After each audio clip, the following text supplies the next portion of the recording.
नमस्कार किसान भाइयों। आज के इस वीडियो में हम मटर की फसल में खरपतवार को किस प्रकार से कंट्रोल करना है, चाहे वो फसल खड़ी फसल में खरपतवार जमीन से निकलकर बाहर आ गया हो या अभी खरपतवार जर्मिनेट ही नहीं हुआ हो। दोनों प्रकार से बताएंगे कि किन किन दवाइयों का प्रयोग करने से आप मटर की फसल में खरपतवार को कंट्रोल कर सकते हो। तो समय सबका कीमती होता है, मैं बहुत कम समय में आपको इस वीडियो में सारी जानकारी देने की कोशिश करूँगा, तो आप वीडियो को पूरा देखिए ताकि आपसे कोई जानकारी छूट ना जाए। तो चलिए वीडियो को शुरू करते हैं। तो हमारे देश में किसान भाई मटर की फसल को दो तरीके से बोते हैं। पहला तरीका है तो वो सूखे खेत में मटर की फसल की बुआई करते हैं, उसके बाद डायरेक्ट पानी छोड़ते हैं। और अधिकतर किसान भाई पहले खेत को गीला कर लेते हैं और उसके बाद मटर की बुआई कर देते हैं, और उसके मटर निकलने के बाद 20 से 25 दिन बाद सिंचाई करते हैं। तो सबसे पहले बात करते हैं कि जो किसान भाई सूखे खेत में मटर की बुआई करते हैं, तो उस बुआई करने के बाद उसके 48 घंटे के पहले पहले आप सिंचाई करते हो, तो उसमें सिंचाई से पहले आप स्प्रे के माध्यम से पेंडामेथिलिन 30% ईसी एवं पेंडामेथिलिन 38.7% CS फॉर्मुलेशन में आती है।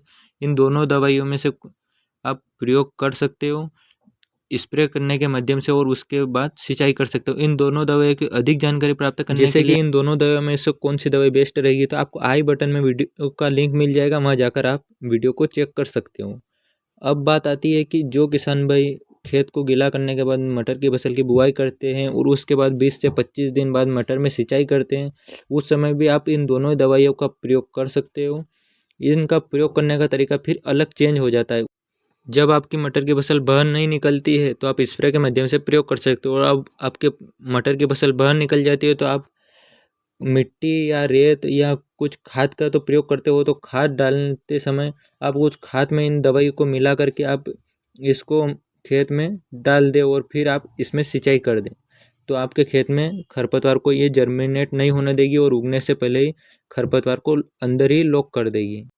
और ये दवाई लगभग आपके खेत में 30 से 40 दिन तक आपको खेत में खरपतवार को उगने नहीं देंगी। यदि आप 30 से 40 दिन के अंदर कोई भी मजदूरों लेबर द्वारा इसकी निंदाई गुड़ाई नहीं करवाते और इसके ऊपर परत बनी रहती है। तो अब इनके डोज के बारे में बात करें तो जो पेंडामेथिलिन 30% ईसी होती है, इसका डोज आपको प्रति एकड़ 1 लीटर का प्रयोग करना है, और वहीं पर अगर आप पेंडामेथिलिन 38.7% वाली लेते हो तो उसका प्रयोग आपको 700 ml प्रति एकड़ के हिसाब से करना होगा।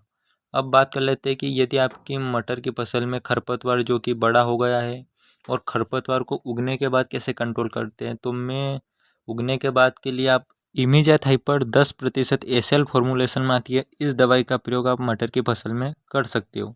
ये दवाई परस्यूट और अडामा की वीड ब्लॉक और इन बहुत सी कंपनियां इस दवाई को बनाती है, तो आप टेक्निकल का नाम जरूर याद रखें, इमीजाथाइपर 10% SL। और इस दवाई रिजल्ट ये लगभग 8 से 10 दिन के बाद मटर की फसल में खरपतवार के ऊपर देखने को मिलता है।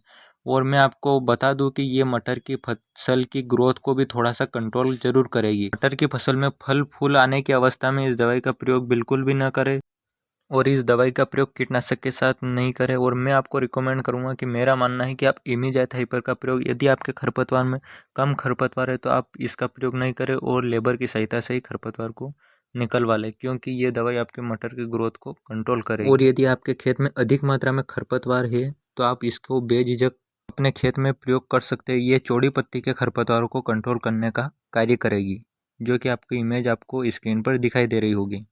इस वीडियो में दी गई जानकारी आपको थोड़ी सी भी काम में आए तो वीडियो को एक लाइक करना, ताकि हमारा मोटिवेशन बना रहे।